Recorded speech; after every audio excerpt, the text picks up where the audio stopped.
चुनाव को लेकर भागलपुर जिले में नामांकन प्रक्रिया पूरी हो चुकी है। जिला के सभी 7 विधानसभा क्षेत्रों से कुल 82 प्रत्याशी चुनावी मैदान में हैं। इसको लेकर भागलपुर के जिलाधिकारी डॉक्टर नवल किशोर चौधरी ने समीक्षा भवन में प्रेस वार्ता कर विस्तृत जानकारी दी।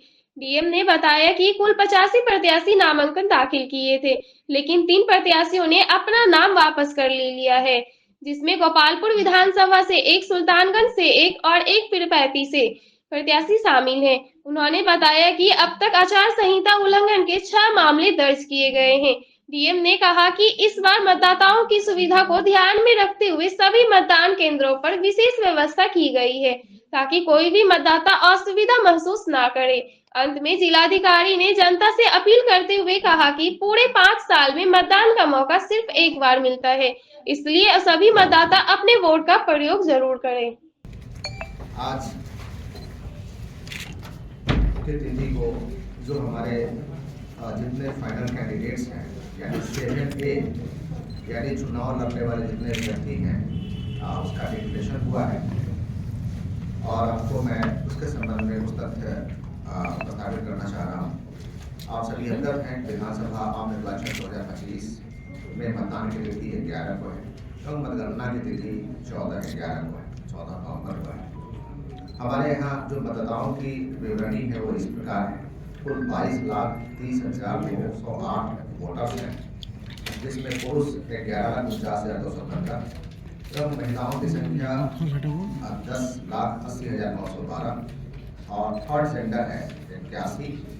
PWD मतदाता 21,970 और 85 वर्ष से अधिक उम्र के मतदाता 11,529 हैं और सेवा मतदाता जो हमारे पैरामिलिट्री या अन्य जो मिलिट्री में काम कर रहे हैं 6,002 हैं।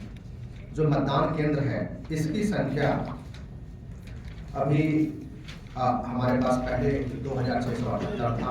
8 अतिरिक्त मतदान केंद्र जो मतदाताओं की संख्या को 1200 से अधिक बढ़ने के कारण से बनाए गए हैं, जिसमें भागलपुर में 7 हैं और नामनगर में 1 है, यानी कुल 2,686 हमारे मतदान केंद्र हैं। 12 मतदान केंद्र चलंत होंगे। चलंत का मतलब हमारे पास वहाँ कोई परमानेंट बिल्डिंग नहीं है, तो वाटरप्रूफ पंडाल है वहाँ, प्लस सारी सुविधाएं, रैंप है, शौचालय है, पीने का पानी है, बिजली की सुविधा है, ये सारी सुविधाएं हम लोग शेड है हम प्रोवाइड करेंगे। आदर्श मतदान केंद्र हम लोग विभिन्न जगहों पे 37 रखेंगे और जो सखी मतदान केंद्र है यानी it will be managed by only women, सिर्फ महिलाएं ही रहेंगी। हमारे प्रिजाइडिंग P1, P2, P3 वो 14 हैं और PWD जो फिजिकली हमारे डिजेबल यानी दिव्यांग बंधुगण हैं उनके द्वारा मैनेज सभी कंस्टिट्यूएंसी में एक बूथ रहेगा, यानी 7 बूथ हैं। और यूथ यानी कम उम्र के जो हमारे जितने भी कर्मी हैं, पदाधिकारी हैं, उनके द्वारा जो मैनेज बूथ है एक रहेगा, भागलपुर में हम लोगों ने रखा है। आपको अवगत कराना चाह रहे हैं कि जो सेक्टर हैं हमारे पास कुल 302 है। SST हम लोग 30 जगहों पे लगाए हैं। जो चेक पोस्ट है हमारा जो 90 लोग, 90 पदाधिकारी और उनके साथ पुलिस पदाधिकारी बल काम कर रहे हैं। FST सभी जगहों पे फ्लाइंग स्क्वाड की टीम होती है कि कहीं से भी कोई सूचना आए, कोई कंप्लेन करे, तुरंत हम उस टीम को भेजते हैं, तो 23 की संख्या में है। इसी तरीके से वीडियो सर्विलांस टीम है, वीडियो व्यूइंग टीम है और असिस्टेंट जो ऑब्जर्वर को असिस्टेंट एक्सपेंडिचर ऑब्जर्वर हैं, इसकी संख्या 7 है।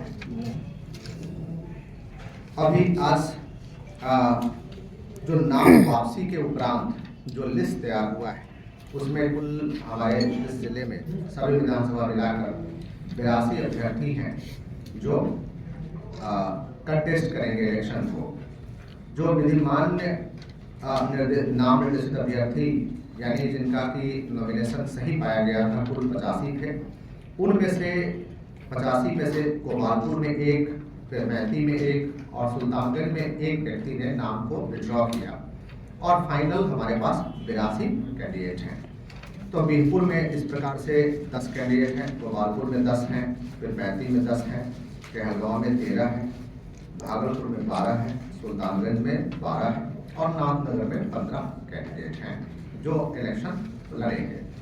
हम लोग सभी विधानसभा में से लगभग हम लोग डिस्पैच कर रहे हैं, एक्सेप्ट कहलगांव, नाथनगर और बराली, उसको हम लोग टाउन से ही डिस्पैच कर रहे हैं, लेकिन 2 केंद्र से। तो आपको अवगत करना चाहें कि बीरपुर का जो डिस्पैच है हम लोग तुलसीपुर में इंटर स्तरीय उच्च विद्यालय से कर रहे हैं, और गोपालपुर का इंटर स्तरीय उच्च विद्यालय नौरसिया में है। त्रिपैंती का डिस्पैच लक्ष्मी नारायण उच्च विद्यालय मलिकपुर त्रिपैंती में है। कहलगांव का डिस्पैच इंटर स्तरीय शारदा पाठशाला कहलगांव में है, और भागलपुर का डिस्पैच और नाथनगर का राजकीय पॉलिटेक्निक बराली में है, तथा सुल्तानगंज का डिस्पैच राजकीय महिला ITI भागलपुर में है। लेकिन सभी में हम लोग 3 विधानसभा का काउंटिंग कराएंगे। जो राजकीय महिला ITI भागलपुर में है, 3 विधानसभा बीरपुर, गोपालपुर और सुल्तानगंज का वहाँ पे काउंटिंग कराएंगे, और शेष 4 का राजकीय पॉलिटेक्निक बराली में काउंटिंग कराएंगे। और अभी इसके बाद जितने भी पॉलिटिकल पार्टी हैं या सब कैंडिडेट हैं, सभी को इसके संबंध में ब्रीफ भी किया जाएगा। हमारे पास पर्याप्त संख्या में ARO हैं, तो कहीं कोई दिक्कत नहीं है। और आपको अवगत कराना चाह रहे हैं कि मॉडल कोड ऑफ कंडक्ट के वायलेशन में हम लोगों ने टोटल 6 FIR कराया है, जिसमें से कि भागलपुर सदर में 4 है, कहलगांव में सब डिवीजन कहलगांव में 2 FIR है, और अभी मॉडल कोड ऑफ कंडक्ट जारी है, जिसमें कि 4 या 4 से अधिक व्यक्तियों के कहीं भी एक साथ खड़ा रहने के जो अनरिलेटेड हैं मनाही। और इसके लिए यदि किसी को रैली करना है, जुलूस करना है, तो उसके लिए वो परमिशन लेंगे। जो ड्यू अथॉरिटी है जिस विधानसभा में करना है, वहाँ के RO से परमिशन लेंगे, उसके बाद वो कर सकते हैं। हम लोगों ने एक जो वोटर स्लिप का डिस्ट्रीब्यूशन होता है, वोटर स्लिप आ चुका है, और इसका डिस्ट्रीब्यूशन भी हम लोगों ने स्टार्ट कर दिया है। तो वोटर स्लिप के डिस्ट्रीब्यूशन में एक अच्छी बात है कि घर घर जाकर हमारे लिए लोग कर रहे हैं। लेकिन यदि किन्हीं को नहीं मिले तो घबराने की बात नहीं है। अपना नाम कोई भी व्यक्ति वो वोटर हेल्पलाइन ऐप से भी चेक कर सकते हैं, और वहाँ से भी चेक कर सकते हैं। दूसरा कि eci.gov.in से भी वो अपना नाम चेक कर सकते हैं। और तीसरा कि आप अपने BLO से भी काम कर सकते हैं। एक कभी कभी छोटी सी समस्या हो सकती है कि एक ही बूथ पे एक ही परिवार का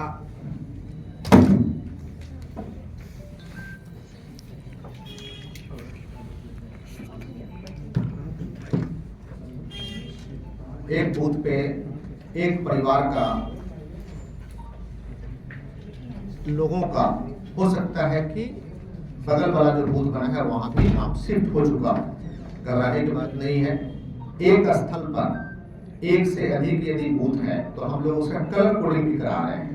जैसे कि गेट के बाहर जो विद्यालय का हमारा कैंपस है, जो बूथ का कैंपस है, उसके बाहर हम 2 कलर कोड करा देंगे। अलग अलग कलर कोड हम लोगों ने चुना है, ब्लू है, ग्रीन है, रेड है, हाईलाइट है, इस टाइप से चुना है।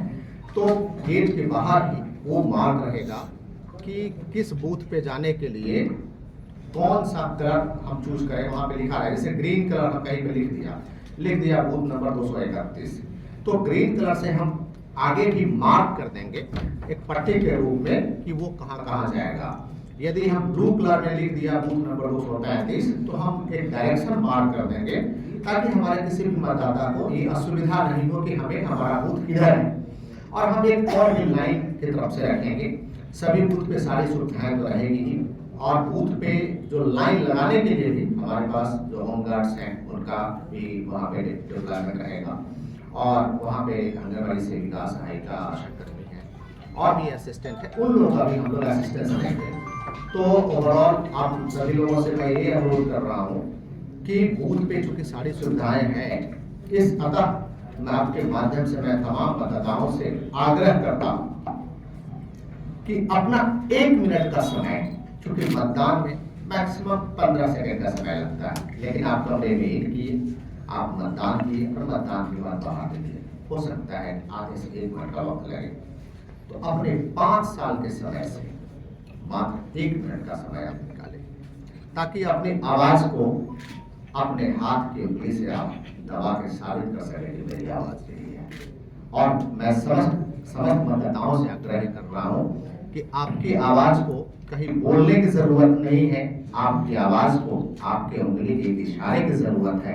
आप जिन्हें मत देना चाहते हैं, लेकिन मत अपना जरूर दें, ताकि अगले 5 साल के लिए कभी आपको ये अफसोस नहीं हो कि हमने अपनी आवाज को जाहिर नहीं किया, और आपको कभी किसी को कहने की जरूरत नहीं पड़े कि काश मैं मतदान किया होता तो बातें कुछ और होती। इसलिए मैं समस्त मतदाताओं से आपके माध्यम से आग्रह करता हूँ कि सभी लोग आए, और उस दिन सुबह 7 बजे से शाम के 6 बजे तक 11 नवंबर को मतदान है।